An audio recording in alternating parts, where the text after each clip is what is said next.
Good morning and welcome back to my another blog.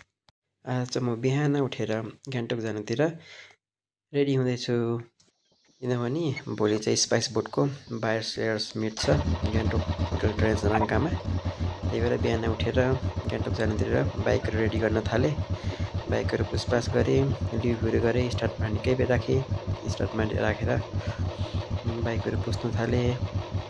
टाढा बाटो हिँड्दाखेरि चाहिँ निकै बाइकहरू स्टार्टमा राखेर रेस्टमा राख्नुपर्छ, किनभने इन्जिन हेल्दी पनि हुन्छ।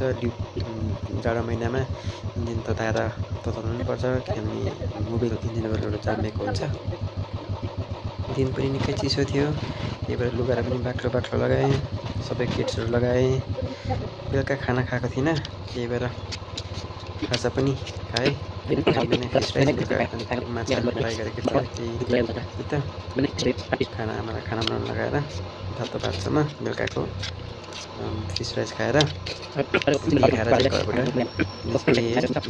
गर्दाखेरि चाहिँ गान्तोक पुग्नु निकै टाढो पर्छ, झन्डै 6 घन्टाको बाटोले गर्दाखेरि बाटोमा भोक लाग्छ। अफरोड हुन्छ 1.5 घन्टा छ, त्यही भएर अफरोड भएको कारणले गर्दाखेरि भिडियो बनाउन पाइनँ, किनभने म एक्लै गएको थिएँ। बाटोमा एकजना साथी भेटेर, त्यो पनि सानो सर्ट क्लिप चाहिँ एकजना साथीलाई पछाडिबाट भिडियो गर्न लगाएँ। त्यहाँदेखि यता चाहिँ एक्लै ट्राभल गरेर बाइकमा किड्सहरू पनि छैन भिडियो गर्ने, त्यही भएर एक्लै भएको कारणले गर्दाखेरि भिडियो गर्नु पाइनँ। फेरि म आइपुगेँ अहिले 10 मिनटको पुल राबुङदेखि तल। यहाँ आइपुग्नु चाहिँ हाम्रो घरदेखि झन्डै 1.5 घन्टा लाग्छ। बाटो पनि बहुतै खराब छ, बहुतै यो अफ रोड हो। यहाँ आइपुग्यो भने म बिसाउने गर्छु। यहाँ आइपुग्यो चाहिँ खुसी लाग्छ एक प्रकारको कि अफ रोड। यहाँदेखि उता चाहिँ कार्पेटिङ छ, यहाँदेखि यता फेरि यहाँ यताको चाहिँ अफ रोड। यहाँ आइपुग्नु चाहिँ यहाँदेखि यहाँसम्म आइपुग्नु चाहिँ मेरो घरदेखि 1.5 घन्टा जस्तो लाग्छ। त्यही हो, यहाँ आइपुगेर जहिले म बिसाउँछु। यो चाहिँ हो रङ्गित खोला, माथि हिमालदेखि आएको छ रङ्गित खोला। यो बाटो भएर जान्छ हाम्रो घर चाहिँ। यो बाटो बहुतै खराब छ। यो बाटो यहाँ आइपुगेर डरलाग्दो देख्छ अहिले। अस्ति यहाँबाट एउटा गाडी एक्सिडेन्ट पनि भएको थियो, तर भेटेन। गाडी पनि भेटेन, मान्छे पनि भेटेन। खोला हो, त्यतिखेर खोला पनि ठुलो बढेको थियो। अन्त यस्तै छ, यहाँ बिसाइरहेको छु। यहाँदेखि यता पछाडि जान्छ गान्तोक, यता अगाडि जान्छ धुप्पी कर्जी लाब्दाङ है।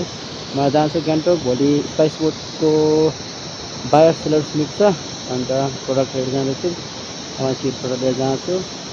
टचमा बस्नुहोस् ल, तपाईँसित म सेयर गर्दैछु आज दिनभरिको र भोलिको पनि तपाईँसित म के कसो हुन्छ सेयर गर्नेछु। हेरिदिनुहोस् होला। गान्तोक पुगेर चाहिँ एकछिन एग्रिकल्चर हर्टिकल्चर अफिस गएँ। यिनीहरू डकुमेन्ट्सहरू सबमिसन गर्नुपर्ने थियो। त्यहाँदेखि बजारतिर गएर अलिक खाजा गएर डाइरेक्ट राङ्का होटलतिर लागेँ है। यहाँदेखि हेलो साथीहरू, आजको बस्ने जग्गा चाहिँ यही भाइ, बहुत राम्रो छ। भोलि प्रोग्राम पनि यही नै होला।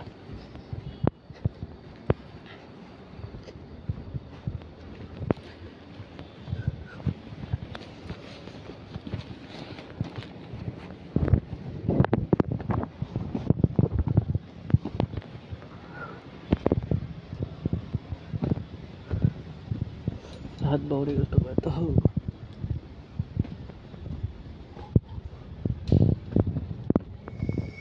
हेलो साथी, यहाँहरूबाट तपाईँले गान्तोक सहर देख्न सक्नुहुन्छ। यो होटेलको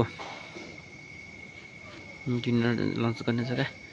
यहाँबाट स्विमिङ पनि खेल्न सकिन्छ, तर अहिले यस्तो चिसोमा साह्रै स्विमिङ नखेल्नु होला, पक्रिन्छ होला। रुम चाहिँ 407 पाएँ साथीहरू। 407 यो रहेछ।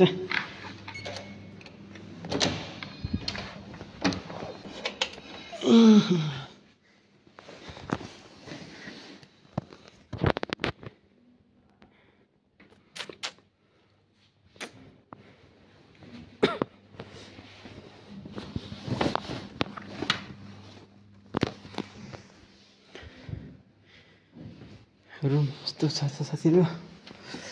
पहिला पनि अनजी होटलमा 2-3 खेप आएको म।